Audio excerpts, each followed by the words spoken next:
Hey, what's up? My name is Vanessa. I'm from Medellín and I have lived most of my life here. So today I'm gonna be your guide. Medellín is the capital of the region of Antioquia. It's located in the northwestern area of the country, my country, Colombia. Also, it is surrounded by green mountains with almost 1500 meters above sea level. Thanks to its location, Medellín has spring weather all year round. Not too cold, not too warm, the perfect 26 degrees Celsius. Not too bad, right? But the best of all is its people. 3.5 million of them greet you and welcome you with a big smile wherever you go. This is the second most connected city in the country after Bogota, and it has direct flights from different countries like Spain, USA, Peru, Panama, and Mexico, among others. Although Medellín was once pointed as one of the most dangerous cities in the world, today it is one of the most innovative ones. It has become the center of the fourth industrial revolution in Latin America, and the best part is that you can see the evidence of its transformation all around the city. Places like Moravia, which went from being a city garbage dump to become a mountain full of flowers, vegetations, and thousands of stories to tell.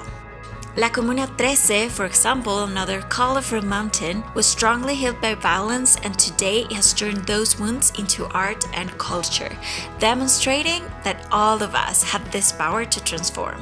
Another place surrounded by art is Ayacucho, a place in the city center that was intervened by artists and today is an art gallery in which you can walk or pass by using the tram. Here, you could also find a lot of gastronomic possibilities and a connection with two lines of cable cars that we call Metro Cable that are used as a means of transportation for the people who live in the highest part of the city, such as La Sierra neighborhood. During the 90s, it was one of the most dangerous places of the city, and now you can pass by it, visit coffee plantations, and talk to its people while they invite you inside their homes to listen to the stories. And I wouldn't be able to talk about transformation without even mentioning our beloved metro system. The metro started as an elevated train that ran through the city from north to south, but now offers also the Metro Plus or the buses, the famous metro cable or cable cars in the mountains, and the tram that goes all around town.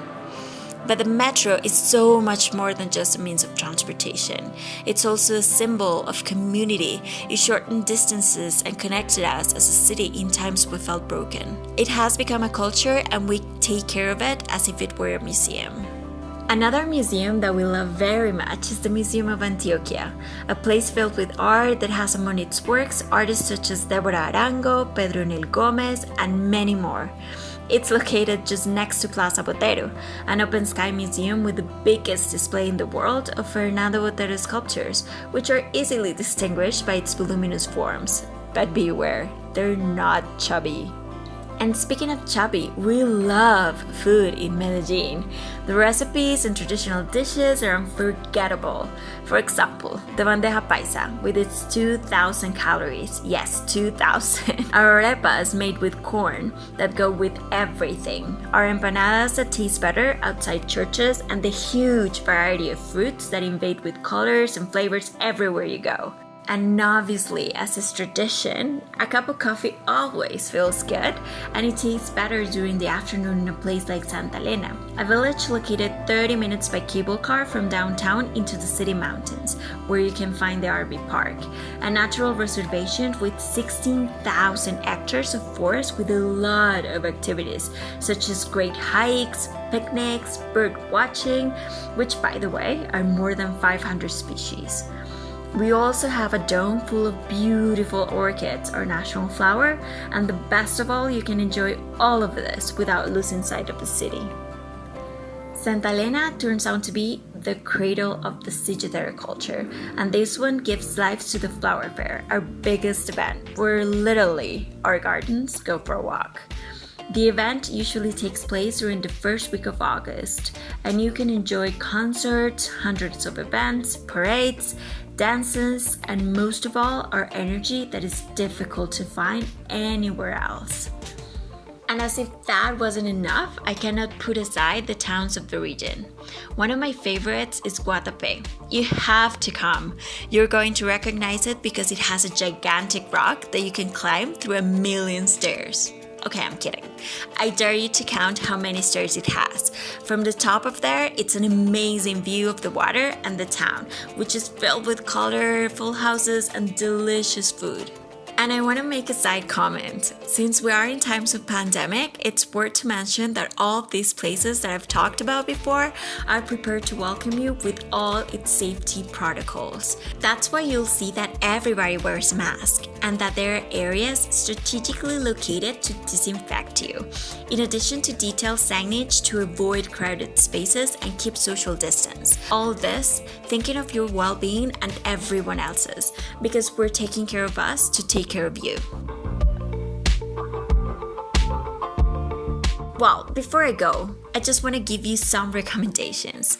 Sit by the window when you're going down to the city from the airport. That way you can discover Medellín between the mountains. It's beautiful, believe me.